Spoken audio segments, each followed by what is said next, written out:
Hello students, I am Pooja, chemistry educator of Bansal academy. आज के इस वीडियो में हम डिस्कस करेंगे टीजीटी प्रीवियस ईयर क्वेश्चन। तो हमारा फर्स्ट क्वेश्चन है that is which doesn't react with I2 and NaOH, right. वो कहते हैं कि इसमें से कौन सा कंपाउंड है जो आयोडीन और सोडियम हाइड्रोक्साइड के साथ रिएक्ट नहीं करता। तो आपको यहाँ पर देखते ही यहाँ पर ये चीज पता होनी चलनी चाहिए कि हमारे पास यहाँ पर ये क्वेश्चन क्या है जी।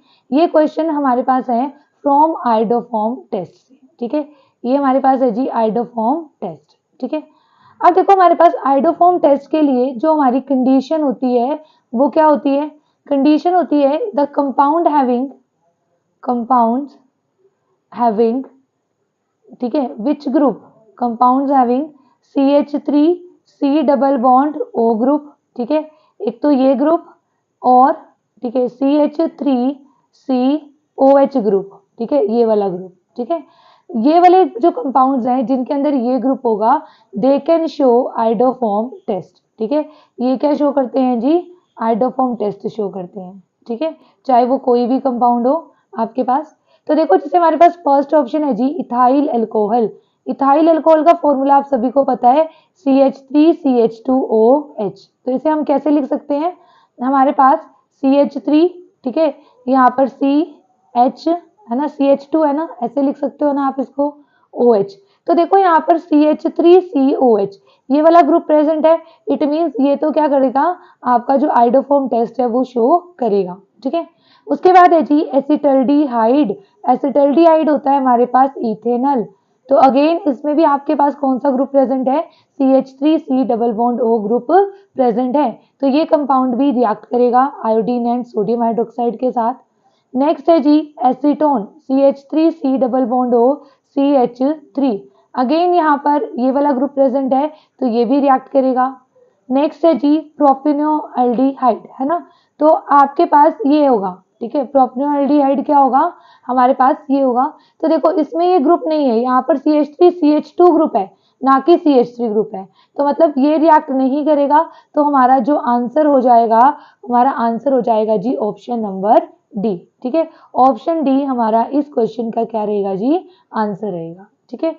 उसके बाद हमारा नेक्स्ट क्वेश्चन है methyl alcohol is industry prepared by, ठीक है। तो इसका जो आंसर रहेगा जी that is carbon monoxide plus hydrogen. इससे हमारे पास क्या बनता है, methanol, right. Next question is ether in air forms, ठीक है। ईथर एयर की प्रेजेंस में क्या बनाएंगे, ठीक है। इसका आंसर क्या रहेगा आपके पास, पर ऑक्साइड, ठीक है। ये आपको ऐसे भाई ये चीजें आपको याद होनी चाहिए कि ठीक है ईथर क्या बनाएगा यहाँ पर ऑक्साइड। नेक्स्ट है जी the molecular formula of a compound in which double bond is present between carbon and carbon. It means वो इथीन एल्कीन की बात कर रहा है, इट मीन्स वो एल्कीन की बात कर रहा है। हमें क्या बताना है, उसका मॉलिक्यूलर फॉर्मूला, राइट, ठीक है। तो हम सभी के मॉलिक्यूलर फॉर्मूलाज एक बार लिख लेते हैं। जो एल्केन है उसका जो मॉलिक्यूलर फॉर्मूला होता है दैट इज CnH2n प्लस में 2। एल्कीन का जो मॉलिक्यूलर फॉर्मूला है जी दैट इज CnH2n। और जो एल्काइन का मॉलिक्यूलर फॉर्मूला है वो हमारे पास होगा CnH2n-2। तो एल्कीन के लिए पूछा है तो इसका आंसर क्या हो जाएगा जी, आपका ऑप्शन सी इसका आंसर रहेगा, ठीक है। उसके बाद नेक्स्ट क्वेश्चन है when a rod is heated up to red hot and suddenly cooled then the rod becomes. अब एक चीज आप ध्यान से सुनो, अगर हमारे पास एक आयरन रोड है और इसे हम ठीक है हीट करते हैं तो ना ये पहले ना सॉफ्ट होती है, सॉफ्ट होके हम इसको जिस भी डिजायर्ड शेप में ठीक है मोल्ड करना चाहते हैं तो ठीक है वो हो जाती है। बट उसने कहा कि then it is suddenly cooled, ठीक है।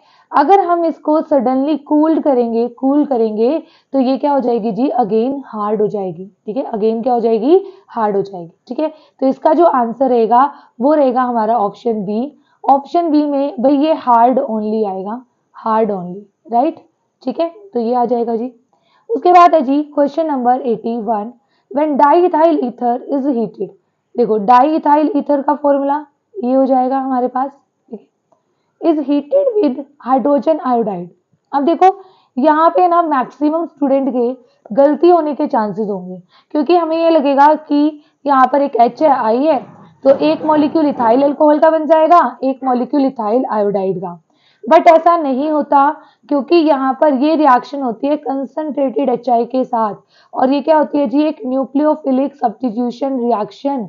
तो इस केस में हमारे पास क्या बनते हैं, 2 मॉलिक्यूल्स ऑफ इथाइल आयोडाइड। ठीक है, तो हमारे पास C2H5I बन जाएगा इसके 2 मॉलिक्यूल्स, और साथ में क्या बनेगा जी, वाटर बनेगा। ठीक है, तो यहाँ पर हमारे पास क्या बनेंगे, इथाइल आयोडाइड ओनली, राइट। तो आपका जो आंसर रहेगा वो रहेगा ऑप्शन बी, राइट। तो हमारे पास इस केस में आपको गलती नहीं करनी है, ईथर की रिएक्शंस इंपॉर्टेंट है, आ जाती हैं। उसके बाद है जी, which of the following is form when calcium acetate is form. ठीक है, तो सबसे पहले तो आपको कैल्शियम एसीटेट का फॉर्मूला पता होना चाहिए। तो देखो एसीटेट क्या होते हैं, देखो कैल्शियम की वैलेंसी 2, एसीटेट CH3COO, इसके ऊपर 1 नेगेटिव चार्ज होता है ना। तो कैल्शियम एसीटेट का जो फॉर्मूला होगा that is CH3COO twice Ca, है ना। ऐसे देखो CH3COO CH3COO, और यहाँ पे क्या लगा हुआ है जी, कैल्शियम। ठीक है, अब देखो यहाँ पे आपको ना, अगर हम इसे हीट करेंगे, ठीक है, इसे हम हीट करेंगे तो यहाँ से डी कार्बोक्सिलेशन रिएक्शन होगी, मीन CaCO3 विल रिमूव, है ना। यहाँ से क्या रिमूव हो जाएगा, CaCO3, बाकी क्या बच गया जी आपके पास, CH3C double bond O CH3, and that is acetone. तो हमारा आंसर क्या हो जाएगा इसका, ऑप्शन नंबर बी, राइट। उसके बाद है जी, formic acid show reducing property because. ठीक है, तो वही इसका जो आंसर होगा, ये रिड्यूसिंग प्रॉपर्टी क्यों शो करता है, because it's acidic nature show reducing property. ठीक है, इसका आंसर आपका रहेगा ऑप्शन नंबर डी। नेक्स्ट है जी, when propanamide reacts with Br2 and NaOH, then which of the following compound form. ठीक है, अब देखो पहले तो आपको प्रोपेनअमाइड का फॉर्मूला लिखाना चाहिए। ठीक है, प्रोपेनअमाइड का मतलब है अमाइड ग्रुप है और कार्बन कितने हैं टोटल, 3, तो ये है जी हमारा प्रोपेनअमाइड। अगर इसकी रिएक्शन होगी ब्रोमीन एंड NaOH के साथ, तो ये कौन सी रिएक्शन है जी, ये हमारे पास हुई हॉफमैन ब्रोमेमाइड डिग्रेडेशन रिएक्शन। देखो नाम से ही पता चल रहा है, हॉफमैन ब्रोमामाइड, ब्रोमामाइड मतलब ब्रोमीन के साथ रिएक्शन हो रही है किसकी, अमाइड की। ठीक है, डिग्रेडेशन, डिग्रेडेशन का मतलब है कि जो हमारे पास यहाँ पर प्रोडक्ट बनेगा उसमें एक कार्बन क्या होगा, कम होगा। ठीक है, उसमें 1 कार्बन क्या होगा, लेस होगा। ठीक है, एक कार्बन लेस वाला प्रोडक्ट हमारे पास यहाँ पर बनेगा। तो यहाँ से आपको आइडिया हो गया होगा कि प्रोडक्ट हमारे पास क्या बनने वाला है, 2 कार्बन वाला एमाइन, तो CH3CH2NH2, राइट। तो हमारे पास इसका आंसर क्या हो जाएगा जी, इथाइल एमाइन, राइट। तो जो हमारा ऑप्शन नंबर डी, इसका हमारा क्या रहेगा, करेक्ट आंसर रहेगा। Next is for making chlorine. ठीक है, आपको इसमें देखो, अगर आप ऑप्शंस को देखते हो, आपको 2 रिएजेंट गिवन है, MnO2 एंड KMnO4। ठीक है, अब आपको क्लोरीन बनाना है इन दोनों से, है ना। अब देखो क्योंकि हमें पता है KMnO4 और जो MnO2 है, दोनों क्या होते हैं जी, ऑक्सीडाइजिंग एजेंट, तो बिल्कुल इससे क्लोरीन बन सकता है अगर हम इसकी रिएक्शन किसके साथ करवाएं, HCl के साथ करवाएं, राइट। ठीक है, कंसंट्रेटेड HCl के साथ हमें रिएक्शन करवानी पड़ेगी, तो हमारे पास क्या बन जाता है, यहाँ पे बन जाएगा जी KCl plus MnCl2 plus water plus Cl2। अब देखो ये तो ऑक्सीडाइजिंग एजेंट है ना, ऑक्सीडाइजिंग एजेंट क्या करेंगे, HCl को क्या कर देंगे, ऑक्सीडाइज कर देंगे। तो ठीक है, यहाँ पर इसको अगर ऑक्सीडाइज करेंगे, यहाँ पर ये क्या बनेगा, HCl ऑक्सीडाइज होकर क्या बना देगा जी, यहाँ पर Cl2। ठीक है, हम क्यों बोल रहे हैं यहाँ पर HCl की ऑक्सीडेशन हुई जी, क्योंकि यहाँ पे हाइड्रोजन का क्या हो रहा है, रिमूवल हो रहा है। क्या हो रहा है जी, रिमूवल ऑफ हाइड्रोजन, तो इसलिए इसका आंसर क्या रहेगा, ऑप्शन सी। इस केस में भी MnCl2 प्लस Cl2 प्लस में वाटर। ठीक है, तो दोनों ही केसेस में पॉसिबल है, तो हमारे पास आंसर क्या रहेगा इसका, ऑप्शन नंबर सी। उसके बाद हमारे पास आता है, ये क्वेश्चन भी इनकरेक्ट है, ठीक है, तो इसे हम स्किप कर रहे हैं। उसके बाद है When ester are hydrolyzed, the product gives hydrogen ions. The product which give hydrogen ion is, ठीक है। अब देखो एस्टर की हाइड्रोलिसिस की है, R C double bond O R dash, इसकी हाइड्रोलिसिस कर दो वाटर, तो हमें पता है क्या बनेगा, एक हमारे पास एसिड बनना है और एक हमारे पास बनना है जी अल्कोहल। तो इसमें आपको ये बताने हैं कि इसमें से H पॉजिटिव आयन कौन से कंपाउंड देते हैं। हमें पता है जो एसिड्स हैं वो क्या करेंगे, वो H पॉजिटिव आयन देंगे। तो हमारा इसका आंसर क्या हो जाएगा जी, ऑप्शन नंबर ए। उसके बाद है for cement product which is used, ठीक है, तो वही ये लर्निंग क्वेश्चन है, आंसर रहेगा clay and silica, clay and silica, right. Next question is the value of Kc for the reaction is given and calculate the value of Kp for the reaction, right. अब देखो हमारे पास है ना Kp और Kc में relation होता है जी, Kp is equal to Kc RT raise to power delta Ng, ठीक है। तो देखो यहाँ पर जो आपको यहाँ पर हमारे पास, ठीक है, टी की वैल्यू गिवन होनी चाहिए भाई, अगर नहीं गिवन है तो आप 25 डिग्री सेल्सियस पुट करके इसका आंसर फाइंड आउट कर लेना, 298 केल्विन, ठीक है। आर की वैल्यू हमारे पास 8.314 जूल पर केल्विन, ठीक है यहाँ पर। और यहाँ पे क्योंकि ना ये कंसंट्रेशन गिवन है तो लीटर वगैरह में होगी, केसी वाली है, ठीक है, तो आप ये वाली वैल्यू यूज करना जी 0.0821, ठीक है, आर की वैल्यू ये यूज होगी। अब डेल्टा एनजी क्या है, डेल्टा एनजी है हमारे पास number of moles of product minus में रिएक्टेंट, ठीक है, number of moles of product minus number of moles of reactant, पर ये दोनों किस में होने चाहिए, गैसियस स्टेट में होने चाहिए, इन गैसियस स्टेट, ये भी क्या है जी, इन गैसियस स्टेट, राइट। अब देखो यहाँ पर N2O2 दो हमारे पास क्या है, प्रोडक्ट है, और रिएक्टेंट भी कितने हैं, 2 है, तो यहाँ पर कितनी वैल्यू हो जाएगी, 0, ठीक है। अब देखो इसलिए यहाँ पर टेम्परेचर की वैल्यू नहीं गिवन जी, क्योंकि आपको जरूरत ही नहीं है, क्योंकि Kp is equal to Kc RT की पावर 0, अगर पावर 0 है तो इट मीन्स यहाँ पर 1 आएगा, तो मीन्स Kp किसके इक्वल आ जाएगा, Kc के इक्वल। तो आपके पास जो इसका आंसर रहेगा वो सेम आना चाहिए जी, ठीक है, क्योंकि यहाँ पर आपके पास Kc की वैल्यू कितनी गिवन है, 1.8 इंटू 10 की पावर 2, ठीक है, तो इट मीन्स 180 है ना, 180 गिवन है आपको यहाँ पर, ठीक है। तो यही इसका आंसर आएगा। यहाँ पे जो ऑप्शंस हैं भाई यहाँ पर इसमें मिस्टेक है, क्योंकि यही आपका कॉन्सेप्ट है, ठीक है, इनको आप करेक्ट कर लेना, तो यहाँ पे क्वेश्चन इसी तरीके से सॉल्व होगा आपका, ठीक है जी। उसके बाद हमारा नेक्स्ट क्वेश्चन जो आता है that is the oxidation number of nitrogen in sodium nitrite is. अब देखो ध्यान से, हमें नाइट्रोजन का ऑक्सीडेशन नंबर निकालना है, तो नाइट्राइट क्या होता है, NO2 1 नेगेटिव, नाइट्रोजन को X मान लो, ऑक्सीजन के ऊपर -2, तो 2 ऑक्सीजन के ऊपर -4, तो जैसे ही हम इसको सॉल्व करेंगे तो हमारा आंसर क्या जाएगा जी, +3, तो हमारा इसका आंसर रहेगा ऑप्शन बी। उसके बाद है हमारे पास नेक्स्ट क्वेश्चन, इसमें भी कुछ मिस्टेक है इसलिए हम इसको डिस्कस नहीं कर रहे हैं। उसके बाद है which of the following is correct statement for pH3। अब देखो अगर आप इसमें इसकी करेक्ट स्टेटमेंट देखो, आप देखो first statement pH3 is less basic than ammonia, बिल्कुल सही बात है जी, अमोनिया क्या होता है, स्ट्रॉन्ग बेस होता है एज कंपेयर टू pH3, है ना। जैसे जैसे हमारे पास क्या होगा यहाँ पर, ठीक है, तो pH3 क्या होता है, लेस बेसिक होता है, अमोनिया सोडियम नाइट्रोजन के ऊपर लोन पेयर फॉस्फोरस के ऊपर भी होता है, बट यहाँ पर क्या होगा, ये इजिली इलेक्ट्रॉन डोनेट कर सकता है ना, ये क्या कर सकता है, इजिली इलेक्ट्रॉन डोनेट कर सकता है इस वजह से, है ना, क्योंकि यहाँ पर इलेक्ट्रॉन डेंसिटी क्या है, मोर है, electron density is more on nitrogen as compare to phosphorus, ठीक है, on nitrogen is more as compare to phosphorus. ऐसा क्यों बोलते हैं, क्योंकि देखो आपके पास है ना जो फॉस्फोरस का साइज है वो लार्ज है और नाइट्रोजन का साइज स्मॉल है ना। आप ऐसे सोचना कि आपके पास एक तो कोई चीज है, कोई भी चीज है छोटे से एरिया में बिखरी हुई है, और एक ज्यादा एरिया में।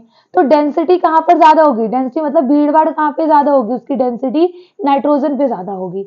अगर नाइट्रोजन पे ज्यादा होगी तो नाइट्रोजन इजिली इलेक्ट्रॉन डोनेट कर पाएगा। इट मीन्स ये क्या क्या होगा, स्ट्रॉन्ग बेस होगा, ठीक है। और पीएच क्या होगा जी, लेस बेसिक होगा। तो आपके पास जो फर्स्ट स्टेटमेंट है यही इसका क्या हो जाएगा, करेक्ट आंसर, राइट। उसके बाद हमारे पास नेक्स्ट क्वेश्चन आता है, ये लर्निंग क्वेश्चन है जी। A compound which is formed, ठीक है, which is used in metallurgy of aluminium and which is used to remove the impurities, that is called the basic flux, ठीक है। इसे हम क्या कहेंगे जी, बेसिक फ्लक्स। एल्यूमिनियम के लिए यूज हो रहा है ना, मतलब एल्यूमिनियम जैसे एल्यूमिनियम ऑक्साइड हो गया, ठीक है, वो क्या होते हैं, बेसिक फ्लक्स होते हैं, ठीक है, बेसिक होते हैं नेचर में, तो इन्हें हम क्या बोलेंगे जी, बेसिक फ्लक्स। और अगर जैसे सपोज करो सिलिका होता है SiO2, वो क्या होता है, एसिडिक फ्लक्स, राइट। उसके बाद हमारे पास नेक्स्ट क्वेश्चन है, in aluminothermic process which of the following is reduced. देखो एल्यूमिनोथर्मिक प्रोसेस, जैसे कि हम कहते हैं कि रेलवे ट्रैक्स होते हैं, अगर उनमें कहीं पे, ठीक है, क्रैक आ जाए तो हम ये रिएक्शन करवाते हैं, है ना। इससे आपके पास देखो आयरन की क्या हो जाएगी, ऑक्सीडेशन, और इसकी क्या हो रही है जी, रिडक्शन, है ना। इसकी क्या हो रही है, रिडक्शन, और आयरन की क्या हो रही है, ऑक्सीडेशन। अब उसने पूछा है which of the following is reduced, है ना। तो कौन रिड्यूस होता है भाई, ऑक्साइड रिड्यूस हो रहा है ना। तो यहाँ पे जो इन्होंने ऑक्साइड आएगा, एल्यूमिनियम नहीं आएगा, एल्यूमिनियम रिड्यूस थोड़े हो रहा है ना। वैसे तो देखो Al2O3 से क्या बन रहा है, एल्यूमिनियम, है ना। एल्यूमिनियम +3 से किस में जा रहा है, 0, हाँ जी, ठीक है, ये आएगा, ठीक है। बट यहाँ पे ना और भी करेक्शन होने के लिए एल्यूमिनियम ऑक्साइड यहाँ पर होना चाहिए था, ठीक है। अगर इसको और ज्यादा अप्रोप्रिएट आंसर इसका क्या होना चाहिए था, एल्यूमिनियम ऑक्साइड।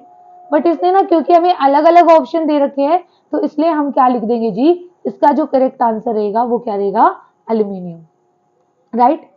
उसके बाद हमारे पास नेक्स्ट है, in the manufacture of caustic soda which is formed as by product, ठीक है। तो सबसे पहले तो आपको ये पता होना चाहिए कॉस्टिक सोडा जो हमारे पास है, ठीक है, वो किस प्रोसेस से फॉर्म होता है। ये होता है जी कास्टर, ठीक है, मैं यहाँ पर लिख देती हूँ, आपको पता होना चाहिए इस प्रोसेस का नाम भी, कई बार इस प्रोसेस का नाम ही पूछ लेते हैं, कास्टर केल्नर प्रोसेस, राइट। तो इस प्रोसेस में क्या होगा, ठीक है, क्या क्या फॉर्म होंगे, ये NaCl के लिए होता है जी। कॉस्टिक सोडा क्या होता है, सोडियम क्लोराइड, ठीक है। तो देखो ऑब्वियस ही बात है, सोडियम क्लोराइड तो बने ही बनेगा, साथ में क्या बनता है, हमारे पास O2 बनता है, और एक क्या बनता है जी, Cl2 यहाँ पर बनता है इस प्रोसेस में। नाइट्रोजन नहीं बनेगा किसी भी एंगल से, है ना। तो हमारे पास जो इसका आंसर रहेगा वो रहेगा जी ऑप्शन डी। उसके बाद है, which of the following process is not used for sulphur dioxide production. इसमें ना ये आएगा जी, विच इज यूज्ड आएगा, ठीक है।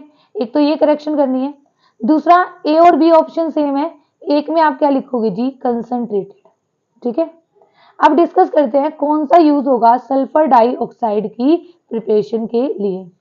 तो देखो जी, जितनी जब भी कोई मेटल जो अबव हाइड्रोजन प्रेजेंट होती है रिएक्टिविटी सीरीज में, अगर वो डाइल्यूट एसिड के साथ रिएक्ट करती है तो हमेशा बनता है salt plus hydrogen gas. It means आपके जो तीनों ऑप्शन है बी, सी एंड डी, इन तीनों में सल्फर डाइऑक्साइड की प्रोडक्शन नहीं होगी, इसमें क्या होगी जी, H2 की फॉर्मेशन होगी। जबकि कॉपर जो है, इवन एक मिनट एक चीज और जी, जो ऑप्शन बी है कॉपर विद डाइल्यूट H2SO4, ठीक है, कॉपर कहाँ पे प्रेजेंट होता है, कॉपर प्रेजेंट होता है below hydrogen in reactivity series, है ना। तो क्या ये हाइड्रोजन को डिस्प्लेस करेगा, नहीं करेगा, तो ये तो रिएक्शन ही नहीं होगी, ठीक है। उसके बाद अगर कॉपर की रिएक्शन होगी कंसंट्रेटेड H2SO4 के साथ, तब रिएक्शन हो जाएगी जी। क्यों हो जाएगी, क्योंकि जब हमारा सल्फ्यूरिक एसिड कंसंट्रेटेड फॉर्म में होता है तो ये एक्ट करता है ऑक्सीडाइजिंग एजेंट की तरह, और हमारे पास क्या बन जाएगा, ये कॉपर को ऑक्सीडाइज कर देगा कॉपर सल्फेट में, और बाय प्रोडक्ट हमेशा सल्फर डाइऑक्साइड प्लस में वाटर, ठीक है जी। तो ये आपके पास क्या रहेगी, इसकी रिएक्शन रहेगी, तो इसका आंसर क्या हो जाएगा जी, ऑप्शन नंबर ए, राइट। उसके बाद है question number 97, which of the following does not show oxidizing property. ठीक है, तो देखो इसका आंसर भाई फ्लोरीन, क्लोरीन, ब्रोमीन सभी ऑक्सीडाइजिंग प्रॉपर्टी शो करते हैं, तो आंसर क्या रहेगा BrO2। उसके बाद है जी फॉर्मूला ऑफ कोल गैस। अब देखो जो कोल गैस का फॉर्मूला होता है ना हमारे पास, वो होता है कार्बन मोनोऑक्साइड प्लस में मीथेन प्लस में हाइड्रोजन, राइट। अब इसमें ऑप्शंस में देखो आपके पास क्या क्या है। ठीक है, ऑप्शन डी में तो भाई नाइट्रोजन है, नाइट्रोजन तो नहीं आएगा। तो ऑप्शन के अकॉर्डिंग हमारे पास देखो ऑप्शन ए और बी दोनों करेक्ट बैठ रहे हैं, है ना। कार्बन मोनोऑक्साइड प्लस हाइड्रोजन या मीथेन प्लस हाइड्रोजन, है ना। तो यहाँ पर आपके पास इसमें यहाँ पर करेक्शन कर लो जी। ठीक है, प्लस में CH4 क्योंकि दोनों ही होते हैं भाई। ठीक है, तो आपके पास ये वाला इसका क्या रहेगा करेक्ट आंसर रहेगा। ठीक है जी। उसके बाद हमारे पास नेक्स्ट क्वेश्चन है which of the following is correct statement for red lead. तो सबसे पहले आपको रेड लेड का फॉर्मूला पता होना चाहिए, Pb3O4 ये होता है जी हमारे पास रेड लेड। अब अगर हम इसकी डीकम्पोजिशन कर दें, हीट कर दें, तो हमारे पास मिलता है हमें lead oxide plus carbon dioxide. तो ठीक है ये मिलेगा। अब वो कहते हैं which of the following is correct statement for lead. Its molecular formula is Pb2O3 बिल्कुल गलत है। It decomposes into lead oxide and O2, sorry CO2 नहीं होता जी O2 होता है, CO2 नहीं होता O2। ठीक है, तो ये बिल्कुल ठीक है। सी ऑप्शन में लेड एंड कार्बन डाइऑक्साइड नहीं, एक्टिव फॉर्म ऑफ लेड नहीं। ठीक है, तो आपके पास इसका आंसर क्या हो जाएगा जी ऑप्शन नंबर बी। उसके बाद हमारे पास हमारा लास्ट क्वेश्चन है for making silver from silver nitrate solution which of the following is the correct statement. ठीक है, हमें सिल्वर नाइट्रेट सॉल्यूशन दिया है और हमें इससे क्या बनाना है जी सिल्वर। ठीक है, अब देखो वो कहता है फोस्फीन अमोनिया, ठीक है, फोस्फोनियम आयोडाइड या सोडियम कार्बोनेट, है ना।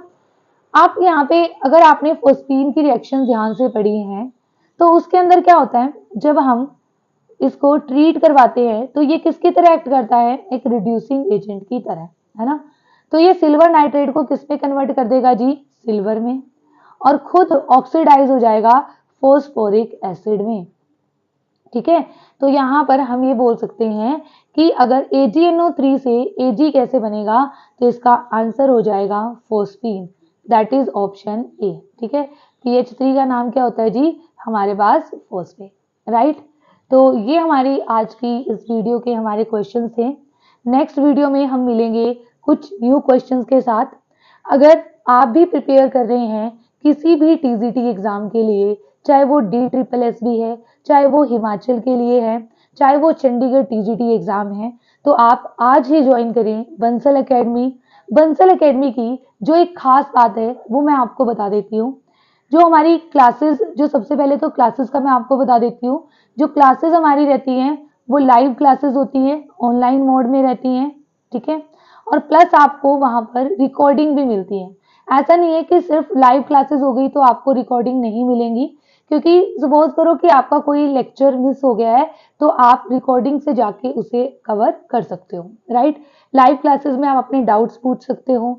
ठीक है, डाउट सेशन भी हमारे अलग से रहते हैं, तो उसमें आप ठीक है ऑलरेडी उसमें तो आप ठीक है डाउट्स पूछते ही हो, साथ साथ आप लाइव क्लासेस में जो हमारी क्लासेस रहती है आप उसमें टीचर को आप बोल सकते हो, और फिर लास्ट में के 10 मिनट्स में ठीक है टीचर आपको टाइम प्रोवाइड करवा देते हैं और वहां पर आप अपने डाउट्स को डिस्कस कर सकते हो।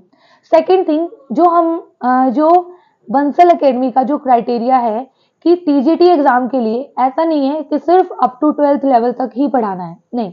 क्योंकि अगर हम बात करें जैसे कि हमारे रिसेंट एग्जाम्स आ रहे हैं तो उनका जो लेवल है वो अप होकर आ रहा है। ठीक है, अगर कोई भी स्टूडेंट, ठीक है, अगर आप पर्सनली आप खुद भी तैयारी कर रहे हो तो मैं उसके लिए भी आपको कहूंगी कि अप टू 12th लेवल तक पढ़ना सफिशिएंट नहीं है।